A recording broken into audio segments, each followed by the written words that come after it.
Welcome! I'm so excited to have this conversation. This is my beautiful friend, Ari Cardoche, and she is a relationship coach. She's a speaker and a best-selling author. And today we're actually going to be chatting and talking a little bit about ethical non-monogamy. What is out there that maybe you haven't even thought of? And Ari's a perfect woman to share. She's got some great stories, great advice. So Ari, introduce yourself. Tell us. Oh my goodness. I am just so thrilled and honored to be here. Thank you, my dear.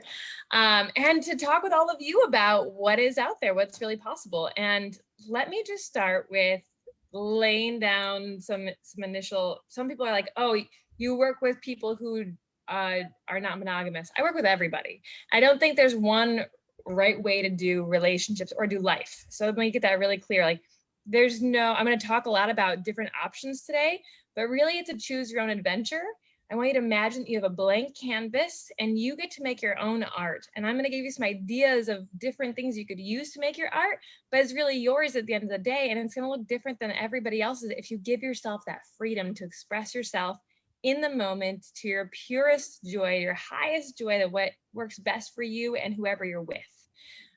In a place of transparency and honesty and integrity. And so with all of that in mind, we'll just go down this little path of like, what else can we create if we could create anything we wanted and have fun with it? And that could be a whole new flavor of monogamy for you. And that's awesome. It could be a whole new flavor of, wow, I never thought I would do that, which will be really cool. So we'll get to play with this. So with all that being said, let me tell you, I've been a relationship coach now for well over probably 8 years now. My background is in sexual psychology, and then I went on to do international business and studied around the world. I've been to well over 50 countries now and spoken on 6 continents and taught I have clients across all 6 continents now. But I also went and worked for Amazon.com doing leadership development for about 5 years, and I loved it. And during my time there is when I really started to understand the power of how we relate to other people. Like, really started to get it. And I started exploring different ways that I could connect in my personal relationships that felt more fulfilling to me. I was raised in a very conservative Christian environment in the middle of America. I grew up in Michigan, and then I found that I just had all these desires that felt out of alignment with what I was being told by my community, by my church, and I wanted to know what else was possible, which took me down all sorts of crazy adventures, really good stories. If you ever listen to the podcast Body Storytelling, I highly recommend it. It's one of Glamour's top 10 sex podcasts of the year. It's amazing because it's all these different stories of people telling their truth about what sex and intimacy have been like for them. So anyways, I've spoken on there, my husband's spoken on there, telling our adventures. We've had some crazy adventures, and we've really invested a lot of time and energy into how do we develop ourselves? What's there? What's missing? Whether it's professional, whether it's personal, whether it's sexual, whatever it might be, like, what do we want to explore and how can we be curious? So my invitation to each of you today is to just remain curious. This is just a bunch of information. If it lands with you, if it like piques something in you, great, let's explore that. If you're like, nope, just throw it out. The one thing I will warn you though, is there's a rule in the kink and BDSM community that if you say, I would never do that, then 5 years from now, you'll probably be teaching a course on how to do that thing. So be warned. Be curious. So that's a little bit about where I want to go, my background. Let me tell you, I've explored a lot around relationships and sexuality and how we connect as humans, communication, how we develop ourselves. And so anything is fair game to talk about. And it's been everything from, I used to teach at kink.com. I've been one of the leaders of one of the largest organizations around ethical non-monogamy in Seattle and in the US. I've served on lots of different boards for working with transformative restoration, transformative justice, helping people who have gone through consent violations. How do we heal as a community? How do we heal as individuals? And I also I've been teaching kink and BDSM for a long time. I don't do that so much anymore, but I've done that with some of the world's top sex positive experts, and I've gotten to be guests on lots of different podcasts and shows like this to just talk about what's possible if we deconstructed all the stories we were told before. Because we have all got stories, whether it was through the media, whether it was through our parents, whether it was through our religious organizations, whatever it was. And I don't want to label any of those as wrong. I just want to say those were stories. We're all given a bunch of stories. And whether we're conscious or not of those stories that are in us, they're still there. So let's bring them to light and let's say, is this actually serving us right now? And give yourself the permission to be flexible, to be, we use the word agile a lot in technology, to be agile and to really shift with wherever you're at this time. So if today you feel I am straight and I am monogamous, that's beautiful. And I want to celebrate that. And if tomorrow you wake up and you feel like you are a lesbian and you are just want to be a slut and claim everyone, that's beautiful too. And it doesn't like, that's not my business. I want you to do so with full freedom and expression and curiosity, as long as you're doing so ethically with integrity and awareness of what you're choosing. Cool? Yes, All right. agreed. Permission to change. We don't have to be the same person all the time. And I love what you're just saying around ethical non-monogamy and the awareness around that. So can we dive into like what is ethical non-monogamy? Yes, ethical non-monogamy. So we're going to use this as there's one big umbrella term that you might hear often, sex positive. Sex positive is like anything that is going to be around, it's okay to develop a healthy sexuality. It's okay to identify with your gender or your sexuality in different ways. It's okay to explore these things and have differences. Another big umbrella term is ethical non-monogamy. This is the idea that there are ways to be with multiple people in multiple different ways that can be done using your heart to guide you, and in a way that is consensual for all adults. I'm going to make it very clear that it's for adults. This is for adults and how adults relate, and that everybody who's involved understands what's going on and is consenting to this behavior. And so there is some amount of agreements that kind of go into place with this. There's always agreements. Everybody makes agreements, whether you speak them or not. My best-selling book is called Relationship Agreements, and it's for any structure that you're in, whether you're monogamous or polyamorous, or we'll go into these terms. But it's basically the idea that you get to create what you want, but make sure it's clear. My background in leadership development had a lot to do with HR at Amazon. We documented everything. And what I found was that the documentation, when done well, provided a lot of structure and safety. And then there were people who are freaked out about this idea of like, oh my God, we're writing down an agreement. Now it's a legal document. You're going to take me to court if I screw it up. And I'm like, nope, we're going to make this a living document that you and your partner or partners get to change and shift as much as you change and shift.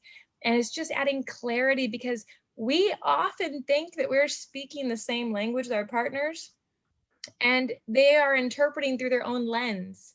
One of my dearest partners, former partners, who helped me co-author the book, his name is Adam, and Adam and I were super proactive, and we were together for many years, and we were very proactive in how do we develop our relationship.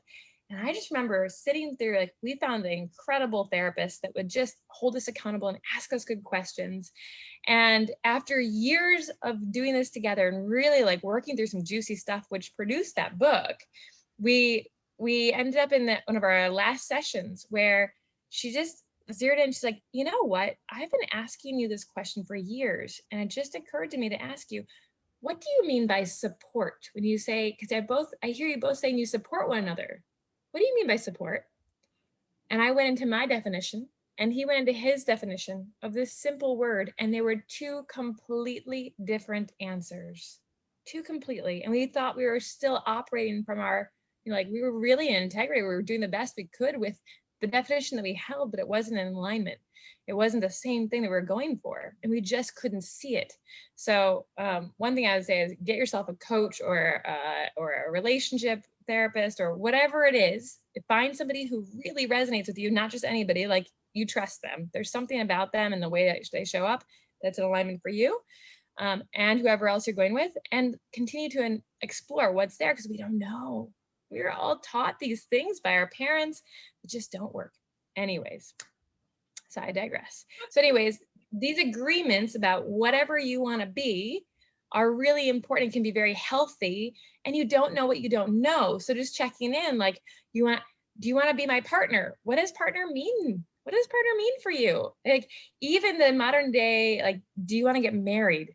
What does a wedding mean to you? What does a marriage mean to you? What are all the stories that go with that around finances and roles in the house and what you're going to do together and how much time you're going to spend together? And right, like, we don't talk about these things in normal world, and that's what leads to so much of the stress and frustration and divorce and all the things. So ethical non-monogamy. Ethical non-monogamy is this umbrella term for any way of being with multiple people that is ethical, that is coming from a place of transparency and integrity.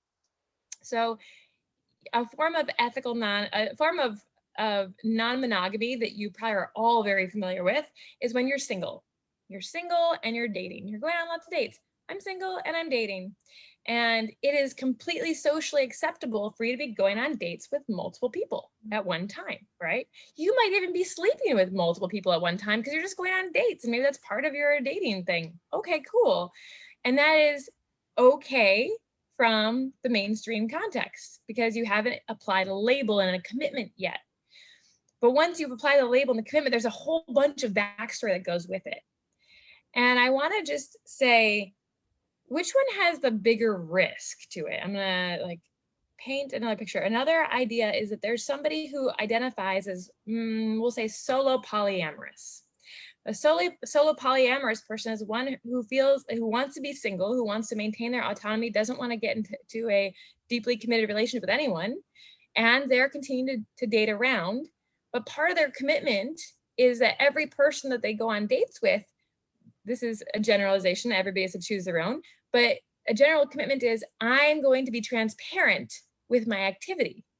So I'm going on a date with you and I'm letting you know I'm also going on dates with like 6 other people right now. I'm sexually engaged with 4 of them.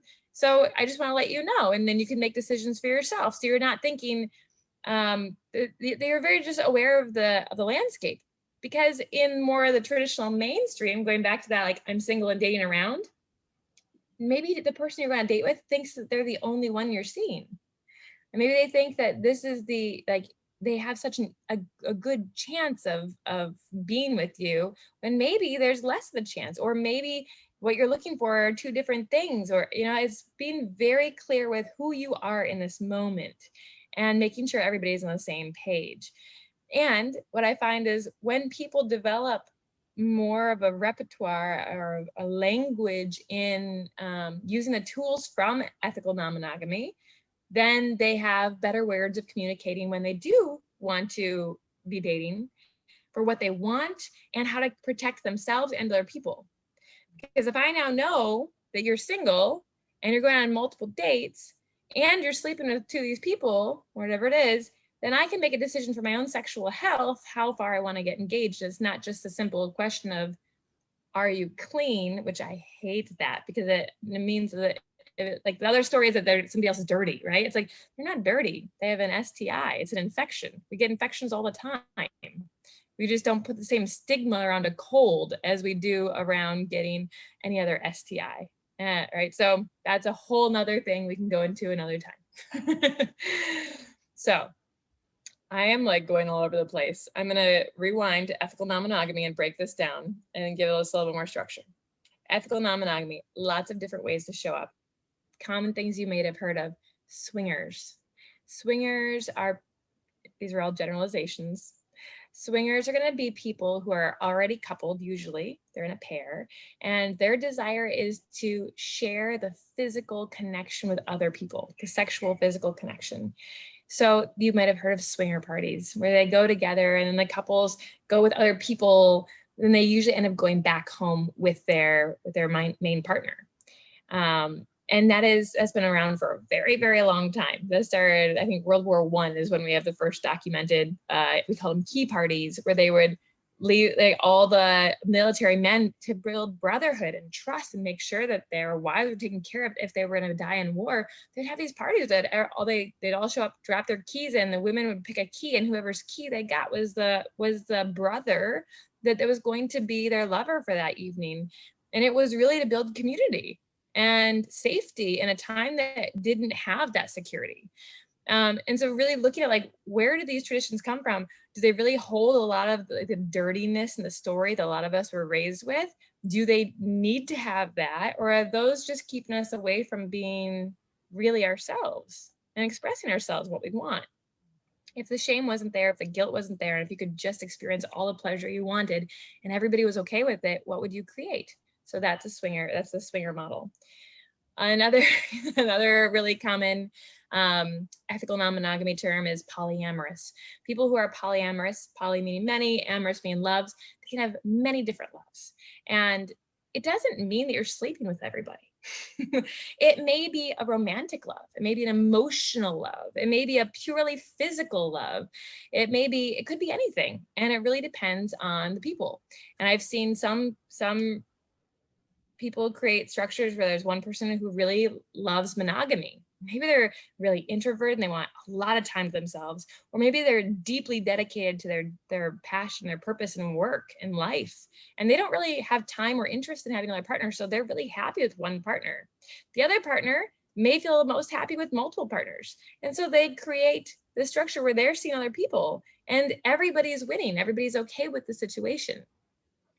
Within polyamory, there's many different structures that are common. So there's the V, where it's like Bob's here, Jody's here, and Lucy's here. So Bob and Jody are dating, Jody and Lucy are dating, but these two don't see each other.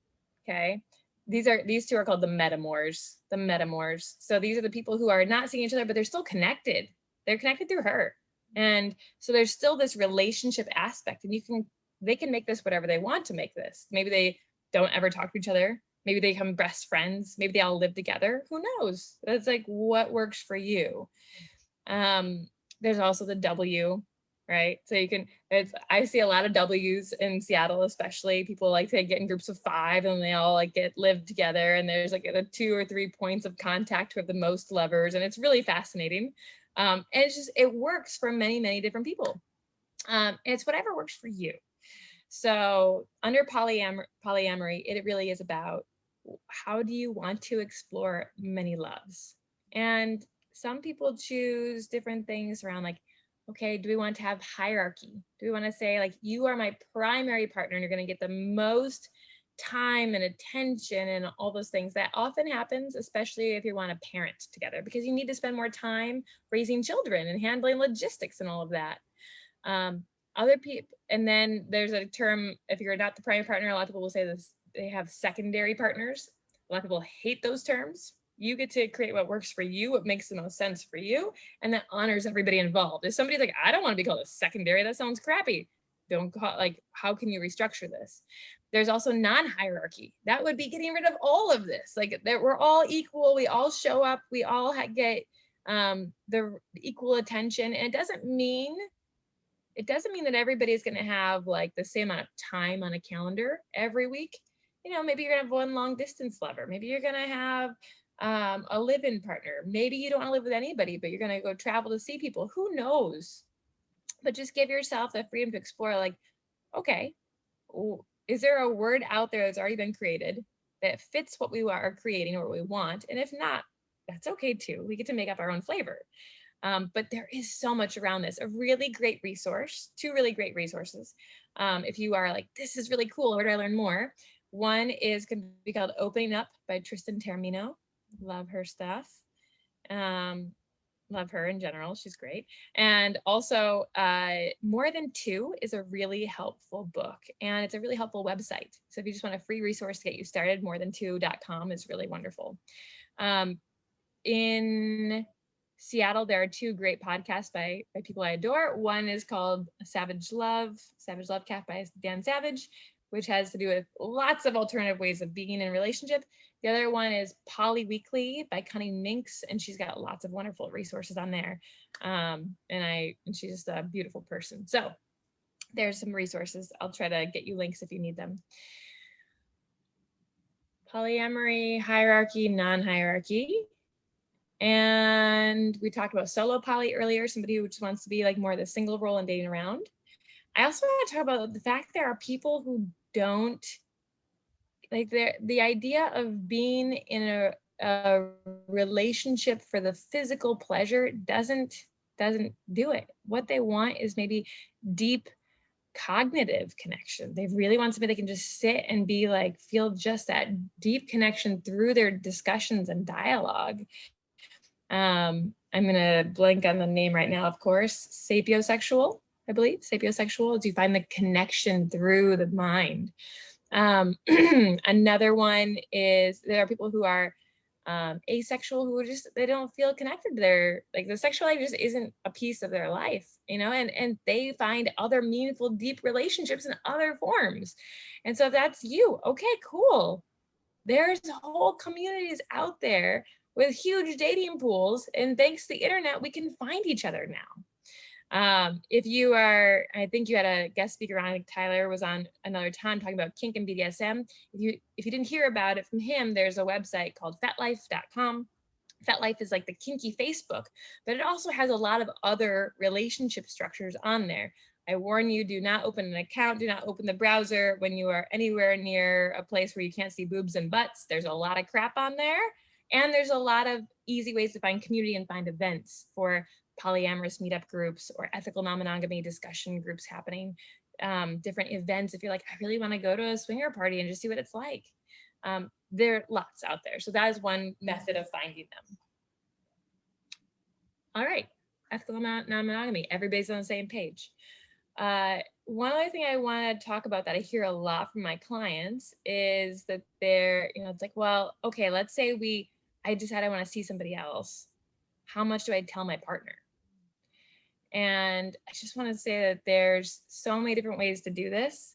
One of the more mainstream ways that I've seen is don't ask, don't tell. So we don't talk about anything. We pretend like it's not happening. I don't have a mistress. I don't have a lover, whatever it is for you. I have seen that work one time in over a decade of doing this. And I can't even say it worked that well. So take that as a grain of salt, you do you. But if you want to avoid landmines, I would say that's probably not the best way to do it, because you're not actually dealing with your demons. You're not actually being like coming into awareness and saying, wow, I have jealousy. Wow, that really hurts. Ouch. How can we have agreements around this? What do I need to feel safe? Because you can all feel safe in relating in whatever style you want. And if it doesn't feel safe and your partner isn't honoring your agreements, then maybe that's not the right partner for you or partners for you. And you can create something better. So that's the don't ask, don't tell model.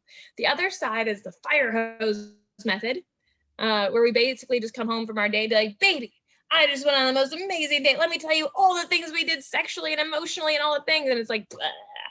I have not seen that go very well either. And so I would invite you to try something that I created called Inquire Within. And Inquire Within is basically this idea that the person receiving the information gets to control the nozzle about how much water is coming out of this hose. So if I went on a date, and actually if Nora, you and I are partners, let's say for this demonstration, Nora and I are lovers, we're partners. I already told her I'm going on a date tonight, or she's going on a date. Let's make it that way. Nora, you went on a date. You went out, you had a great date, you come home. I'm going to be the receiver of information. So what I would get to do with you is say, hey, babe, how was your date?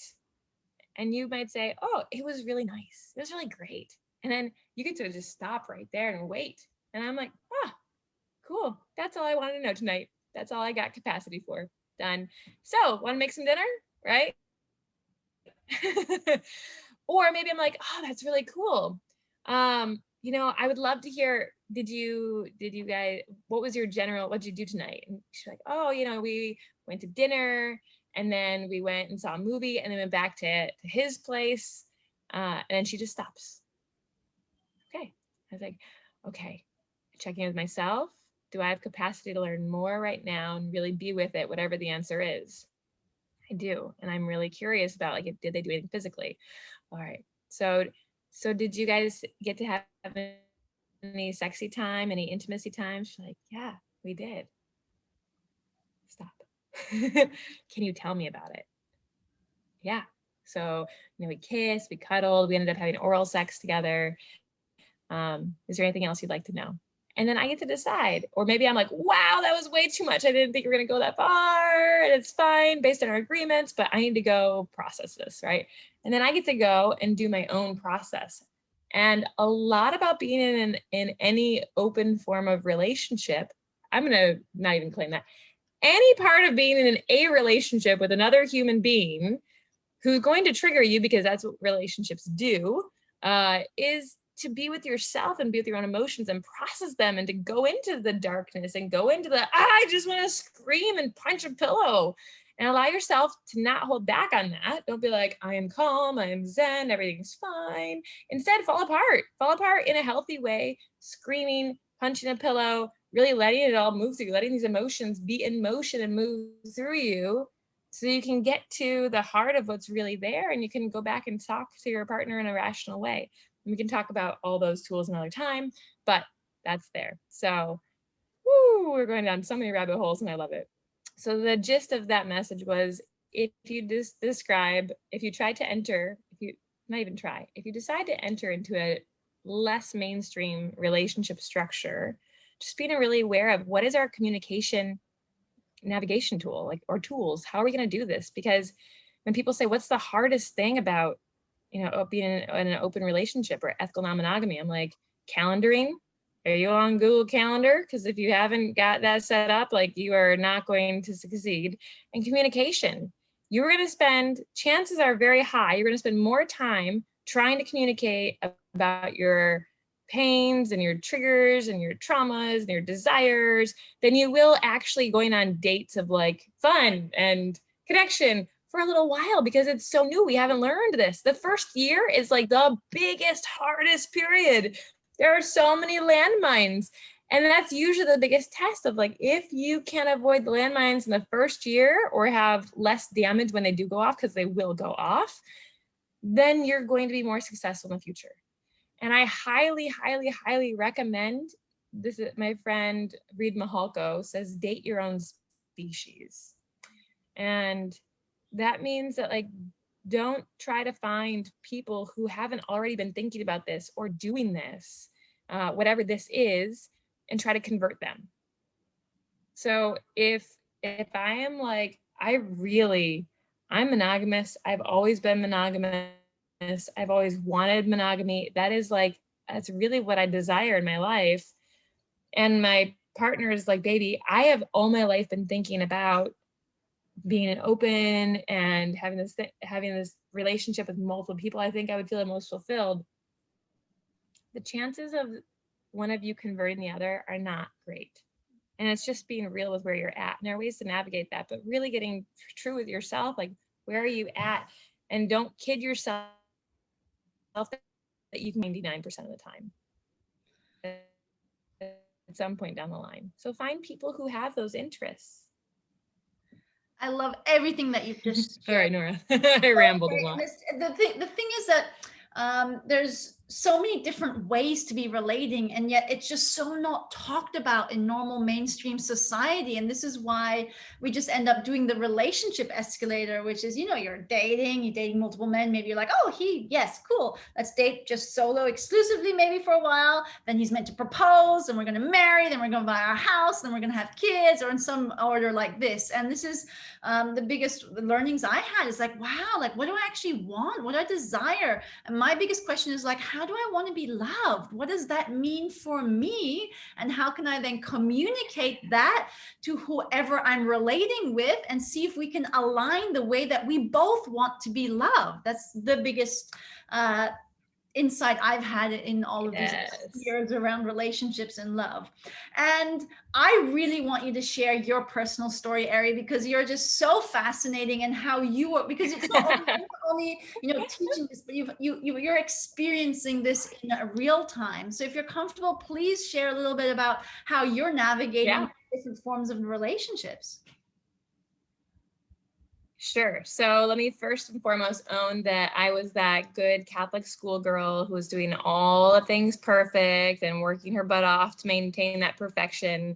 And then when I was alone, I just wanted to be with the bad boys. Like that was the thing. And that double lifestyle led very easily into what, the only option that mainstream gives you in movies and things, which is to become somebody who cheats. And I was cheating all the time, and it hurt my soul, but I was getting what I wanted. I always felt more comfortable when I had two partners, but that's not okay, right? It's not okay. At least not in the environment I was raised in. It's not okay in like a lot of mainstream places still. And yet cheating somehow is more acceptable in a weird way. It's a little bit messed up. So I just was going on this path, and it led me to all sorts of like, okay, I'm just not going to commit. I'm going to just date around. I'm going to have all the fun I want. I'm going to have all the wild experiences I want. And studying sexual psychology was just a natural for me, because I'm like, this is what I'm really excited about. Like, this is so cool. Why do we do these things? Why are we drawn to them? And then that led to me like, how far down the rabbit hole do I go of my life? Basically, I was trying everything and trying to figure out like what is out there that really resonates for me, and how can I finally feel loved and satisfied. And I made a lot of mistakes, and I hurt a lot of people, and I hurt myself a lot, and I just wasn't loving it. And at some point in time, I can say I've only been in one relationship that I think was truly abusive, and it was emotionally abusive, and it was very manipulative. And when I came out of that, I didn't have a sense of who I was. And I felt back into my Christian upbringing very quickly. And I'm like, I am a sex addict. That's what I am. And that's the label I chose. I'm a sex addict. I'm going to go into Christian therapy. And so I put myself in a 12-step program for sex addicts. And I put myself into private Christian coaching and therapy, so I could get back on the righteous path. Even though I wasn't really sure that that's what that Christianity was it, I just knew that I felt so gross all the time. And around this point in my life, so I'm a dancer. I've been dancing for 33 years and I love it. And I was at a salsa event, and I met this beautiful man, just beautiful. And everything in me just lit up. And I was like, and I just knew that I needed to take him home. And I was like, oh shit. And I eventually, like that night, I ended up taking him back home, and we had a beautiful evening together. In the morning, I just like broke down and cried. I'm like, I am so sorry. I just need to tell you that like I'm a sex addict. And he just looked at me with the sweetest eyes, and he asked me, he's like, Sunshine, I don't think you're a sex addict. He's like, from the things you've shared with me in our discussions, he's like, in our discussion all night, like, I think you're just a woman who really loves people and loves connecting and feels most connected when you get to be with more than one person. He's like, there's a word for that. I'm like, what is the word? He's like, it's polyamorous. And my parents are polyamorous. And we were raised in this environment, and it was very healthy. And we felt like it was very loving. And we just show that there's more capacity for love than what we see on TV. And it like, so he invited me to read a book called The Ethical Slut. Totally changed my world at the time. And I was like, oh my God, maybe I'm not totally fucked up. And I read the book, and I got some ideas, and then I thought, no, can't do that. That's wrong. Back to Christianity and trying to do monogamy and failing at monogamy again. And then I was invited to move to Seattle. And when I was there, Seattle is like one of the most sex positive hubs of the world. And they had a center there called the Center for Sex Positive Education. And it's now closed, but it was the longest running sex positive education center. I think it's like over 40 years have been open. And they had a class there for polyamory, like a discussion group. I was like, okay, I'll go to that. That sounds cool. And I walk in and I was totally terrified. And I had all these judgments of who these people would be, who are such sinners and engaging in this, like this terrible lifestyle that I'm drawn to. Right? And that's when I met Adam, who I mentioned earlier. That was his first meeting too. And he's just this beautiful soul. So loving and so kind and also successful, and also, like all the things. I like very conscious. He's like very clear on what he wanted to eat and how he took care of himself, and all the things that I thought these people would not be, here he was. And I started to really challenge, and I was like, what are you drawn to? What are you drawn to? What do you want? Oh, we all want different flavors of ice cream. We all want ice cream, but we all want different flavors. This is cool. We can all have it. How does this work? And then shortly after that, we ended up attending a workshop around how people create these relationship agreements. And there was nothing that I could find online about this or anywhere else. It was just this one workshop. I found one person's example, which was pretty much a legal document. Like, that's not for me. But we took it and we made it ours by putting our name on it and changing a few critical things. And then over the years, we spent 5 years developing this and letting it change every quarter to say, who are we now? How do we want us to relate if we don't have these rules? And that was a really beautiful experience. And through that, we got connected. We were very deeply connected with the polyamorous community. And then through that journey, I also got connected with the kink community. And I found that I really do thrive most when I'm with two people. And that's my number. I tried 5 at once. I tried all the things. I'm like, let's just have it all. What would it be like? That was more of a headache than anything. And getting to this point of like, I really want deep love. And I want to be in deep emotional, spiritual, physical connection with two people. And that feels really good to me. And then just communicating that with these people that I was going on dates with and looking like, what do you want? How does that play into your life right now? How do we set that up so everybody's winning? And it was magical. I met my husband when I met him when I was what I call polysaturated. So I was seeing these 5 people at one time, and things were a little crazy and wonderful. And also I didn't have time. And he was in a monogamous relationship with someone and he wasn't available, but we met and it was just something deeply resonated in our souls. And we had a beautiful time together. We did this thing, he invited me to what's called a nurture dance. And basically we just took turns holding each other and rocking each other like a baby. And I was like, this is so weird to do when I first meet somebody. And this is so beautiful. Wow, I feel so safe with this man. Fast forward a few months later, I have this weird calling to like have his baby. And I was like, this is so weird. So I ended up being on a phone call with him being like, so this is going to sound really weird. I know you're not available. I'm not trying to make you available, but I think I'm supposed to have your baby. And so if you ever need like a surrogate for some reason or something, like, let me know. Okay, that was weird. Okay, goodbye. A few months later, we meet up. We're both on speaking tour. He's also an amazing author of 8 different books. And he decided to fly in. We've been staying in communication. He decides to fly in. We're both going to be speaking in San Francisco at the same time. He flies in from speaking in Cape Town, South Africa, early to attend my workshops. I got like 5 that week. He attends all of them. He's speaking at a big university. I go and I support him there. And we're just having this amazing connection over and over again. And it's like, there's something here that's really powerful. And at the end of the week, after he'd already moved his flight and we'd just been like pretty much together, inseparable, and we both were available that time for each other. It's like, wow, we want this. And I finished my last lecture and he had to go. And so I'm surrounded by people. And I was like, hold on one second. I turned to him and I was like, hey, do you want to be partners?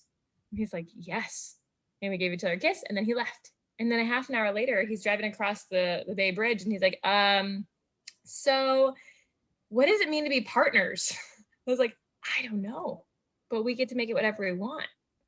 And that was where it all began. Like, how do we want to make this what we want? We've been together for many years now. We have 2 children. They're phenomenal little souls. one is 5 and one is 4 at the time of this recording.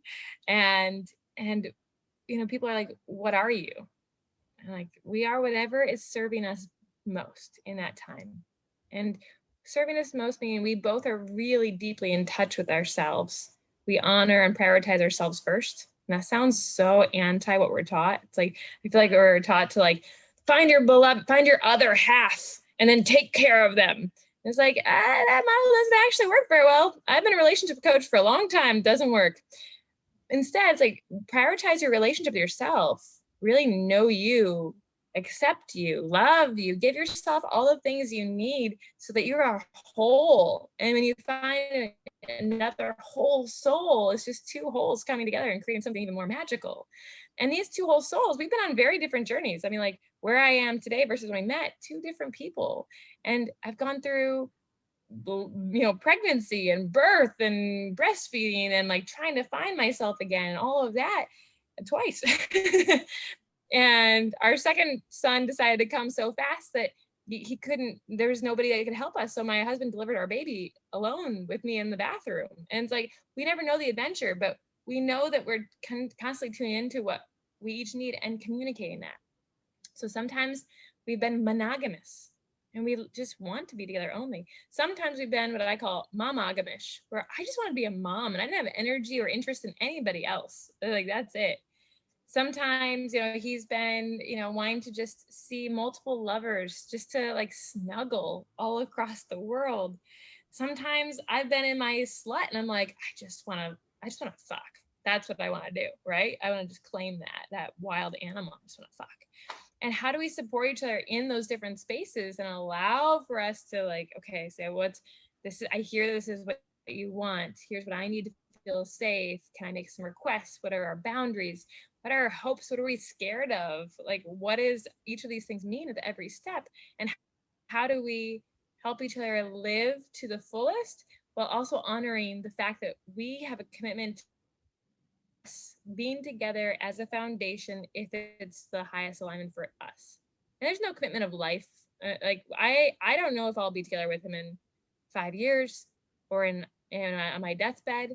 Actually, none of you do. If you're married, you still don't know. Doesn't mean, I can tell you, with a divorce rate over 50% now, it doesn't mean anything. Can you be real and authentic with the fact that the only person you have for sure is you? And if you can get real with that, it gives you the freedom to create exactly what you want because you're not so afraid to ask for it. There's nothing to lose. If you've got yourself, there's nothing else to lose. There's only something to create together, and there's magic there. And you learn tools for processing and self-soothing and for self-pleasure and love it, and then when you attract that whole person in, you get to make it whatever you want. And currently, our agreement is to continue loving and honoring each other and making sure that our foundation is solid first. And so we do have other partners. I have another partner I've been with for 2 years. He has another partner he's been with for almost 2.5 years. And at the same time, we've been really clear that like our marriage is our foundation and we invest in each other. We invest in this thing first and we make sure our kids are solid. We make sure our communication is solid. We make sure our connection is solid. And if it's not, we let them know what's going on and we get support. We make sure we always have, we are coaches who are constantly working with coaches because we want to get better and better at what we do and how we support people. And so it's like, okay, how do we do that? We grow ourselves, become aware of our own shit because we've all got shit. Okay, so we continue to sort through this and we let our partners know. And then we have our friend support group who is going to hold us accountable in love and isn't going to take sides and be like, oh yeah, your husband's such a blah, blah, blah, blah, blah, right? I don't need that. What I need is somebody who can help me see my own shit and hold me accountable and help me remember how much I love this man when it's hard for me to feel it, right? And through that bolstering of each other, through our partners it being like, yeah, go work on this. Like we give you space to get that straight. It's already part of our agreements with you. That has really, really transformed the freedom we have to be ourselves and grow and live and love. And there's all different flavors. That's my own personal journey. I've been all over the place. And that's what works for us in this current situation in time. And tomorrow that could shift. I think every 3 months, he and I go through some sort of huge mind-blowing shift where like the whole world turns upside down and we grow in some way. And this past week was another one of those. So I'm like, yeah, I don't know who will be tomorrow. So I think that's really the key is that what I often see is we just make so many assumptions in relationships that this is just how it's going to be. And the best thing that you just shared, I mean, everything was fascinating and I loved it because I haven't heard the full story either. So I was like, wow, amazing, great. Is I don't know who I'm going to be tomorrow. And I don't know if my desires and wants are going to change. So it's being true to myself and having the foundation of communication so that I can share it with my partner and he can or they can share it with me so that we can then figure things out together, what's going to work for both of us separately and together. Yes, yes, yes, yes, exactly. And maintaining like that communication, and also the part that goes with it is the curiosity. We think that over time we know our partners and then we put them in a box. And I would just say, if I asked you, are you the same person now as you were 5 years ago, 6 months ago? You'd be like, no. But somehow we put our partners in that box. Like, of course they're this way. I've seen them do this thing.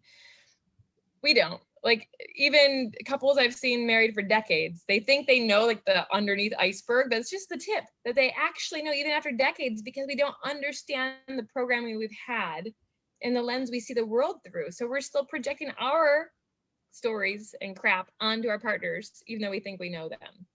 So it's like, let all that go. Just be like, who are you today? What do you want to, what are you afraid to tell me? And how can I celebrate you and tell you what I'm grateful for? Oh, those are great. Those are great little questions. Who are you today? Those are from the Gottmans. Yeah. So fantastic. Like, I mean, I could go on so many different tangents here, but first of all, how do you start exploring, if you're interested, something that's not just monogamy? Like, where do you start? Is it self-connection, or is it like finding a group, or like, what do you suggest? Yeah. So here's what I would suggest. I would suggest that you start journaling about this. Start be like, if I could have anything, what would I want? And give yourself permission to be as wild and crazy as you want. It's just for you. Nobody else has to see this. And then start finding out, okay, what would that look like? What would need to shift? And then starting to educate yourself around, like, there's tons of great resources. Let the cognitive stuff come in first. I mean, go to your heart first, figure out what you want, and then learn about it. I have a lot of couples that I work with who come to me because they've been together for a long time. They decided now they want to have a threesome. How do we have a threesome, right? It's like somehow this idea is really cool to a lot of people. I want to have a threesome. Okay, so before we have a threesome, how do we prepare for that? Let's think about it. Let's learn about what would be there. Let's talk through the hypotheticals, what might actually happen. Lots of people in the world have had threesomes and written about it. You can learn from their mistakes before they happen to you and destroy your marriage, right? And it's like, how do you actually hear other people's stories and get their wisdom downloads as much as possible and talk through what the hypotheticals are? Even if you're a single right now and you want to like have a threesome, you can still learn about this and talk through with a friend. Go to a girlfriend and be like, what would this be like? Who would I attract? How would I do this? Do I want to be attached to them ahead of time? Do I want to be in love with them? Like, what needs to happen? Or do I want this to be like some random thing that happens at a conference and I never see them again, right? There's so many things that come into play, and we don't even know. Like, in porn and in movies, we just see something sexy happened and that's it. And then it's like everything continues on. But in real life, we're humans with hearts, and whoever you engage is a human with a heart. And so you need to decide, how are you going to handle that? And you're going to have your own triggers. And do you have the tools to process the new and challenging feelings that will come up in choosing a path less traveled? So if you don't have tools for really doing emotional release, I would highly recommend that. If you don't have a support system of people you can be honest with, who can hold you accountable, I'd highly recommend that. If you don't have a guide, a coach who can like give you some of these tools, I would highly recommend that. Like, bolster yourself as if you're preparing for a big journey, because you are. Do your homework, know where you want to travel to, know the best routes to get there, be prepared. And when you're prepared, when you've got everything packed and you know your itinerary and everything, then you set out. Then you set and you start trying these things. If you just jump off a cliff or just try to hop on some plane, you don't know where it's going, you could be woefully unprepared and it could destroy you. And like, that's not it. So instead, get prepared. Start here in your heart, do your research, learn what other people have done, what they would recommend, make sure your support system is broad, and then we start working on the action. Then we go to the FetLife page and find out when's the meetup group, the discussion group, where there's no pressure to take off your clothes or to kiss somebody or whatever the thing is. Where's the the swingers party that has an orientation first, where you're going to go and be oriented, and people are going to hold your hand and talk about how to keep your boundaries and how to say no. And there's a safe culture built around that. So you can just go and observe and like meet people and realize that they're all humans and they have their own stories. And you can just, I thought I was going to a swingers party. And so I've been in contact with the organizers. You have to like talk with them and kind of get vetted first. I was really nervous and I was going to go, and then I decided, no, there's no way I can go. That's like not for me. And finally, like the night of, like an hour before, I'm like, okay, I'm going. And I messaged the event space. And I'm like, okay, I'm coming. And they're like, all right, great. So I'm like, what do I think a swingers party is? Well, in my mind, I'm walking into like the W Hotel, and I'm going to be wearing like clubby clothes. And there's going to be all these hot men and women around waiting for me to like just walk in, and then we're going to find each other, and it's going to be wild sex everywhere. So I get ready for that. Got some great heels, got some tight jeans, and like makeup, everything's done. Hop in my car, put on the GPS and start driving. I'm in Seattle. 40 minutes later, I'm outside of Seattle in the woods, and I end up at this like campground. And I'm like, what? This is not the W Hotel. And I park my car, and I'm like walking through the mud in these heels, and I'm now like feeling quite ridiculous. And I open the door, and there's a bunch of people walking around like their sheets just tied around them, and everybody's like just hanging out. The lights are on. This is not the W Hotel. This is like a campground. Everybody's just chilling. And I can hear some people like moaning, I'm like, oh my God, what have I walked into? And the lady just looks up at me from like the check-in desk, and she's like, you're new, orientation's over there. And I'm like, oh my God. So I walk to the next cabin and there's a teacher, and there's maybe 20 people who have never been before. And they lead us through this orientation. It was really beautiful. What I also discovered is not only was this my first swingers event, is I didn't end up at the swingers event. I went on the wrong night. I ended up at my first kink and BDSM event, which I had no real exposure to before this point. And so he's like, the orientation is talking about like consent and boundaries, and here's like how here's safe words, and when people are screaming, this is what could mean. And I'm like, oh my God, my brain is frying. And I'm like, and so I get up, and the orientation ends, and I make a beeline for the kitchen, and I just sit there like, I'll just stand here eating awkwardly because I don't know. I'm just so out of my element, and I don't know how to talk to anybody. And this sweet woman just came to me, and she's like, hey, do you need anything? Do you need any help? And I was like, I'm really scared. And she's like, yeah, it's okay. I've been there. She's like, do you just want to sit and talk? And we can just walk around, and I can answer your questions. And she basically just like held my hand and was my guide and told me about these different ways of relating, and why people engage, and what it means for different people, and like where the heart is in all of these different ways of connecting, whether it's kink or open relating or whatever it is. She's just like this beautiful angel guide that appeared.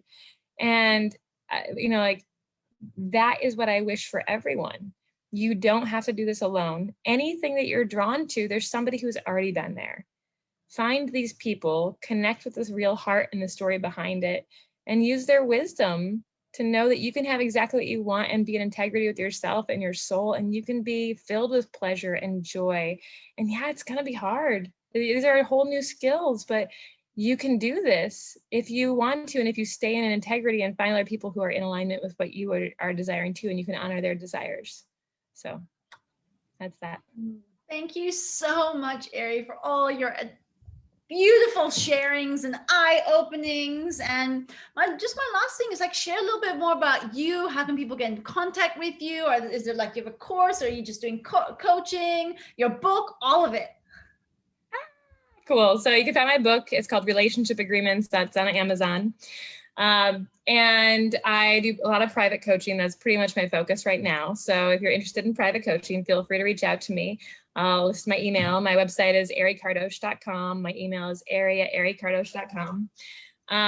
You can also find me on Facebook and just send me a message. I've got a private Facebook group called Love and Relationships that people can join. I have to admit, I'm not on there as much as many people who love Facebook groups are. So when I post, it really is hopefully for a good purpose. And so if you want to have like access to other podcasts or things that I think will be helpful for your journey, hop in there. You will not be overwhelmed. How's that? And I do have 2 different big tracks. I have one for people who are already in relationship, whatever your structure is. And that's really to look at how do we develop deeper connection, deeper communication? How do we stop walking on eggshells and really get to the heart of what we want and create or recreate, rekindle that beautiful feeling we had when we were first in love that often fades over time.